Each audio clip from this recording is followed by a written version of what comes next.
How to connect EA Games to Discord. Hi everyone, welcome back to Crazy Gamer. You can easily connect your EA account to Discord so that your friends can see what you're playing or share your status. So here's how you do it. First of all, open up your EA Games application on your device and log into your account. Once logged in, go to the upper right corner and click on your profile icon. From the expanded menu, click on Settings.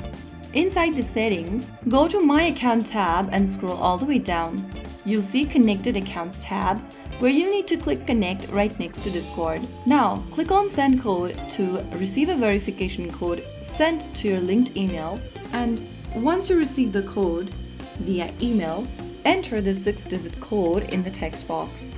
Once done, click Sign In, and then if you haven't yet, you'll need to log into your Discord account. Go ahead and enter your Discord account's credential, that is your email or phone number and your password. Write down your credential in the text box correctly. Finally, click on the login button, and if your credential is correct, you'll be able to connect Discord with EA Games. So that's how you can do it. If you found the video helpful, don't forget to like, share and subscribe to our channel. I will see you again in the next video. Stay tuned till then.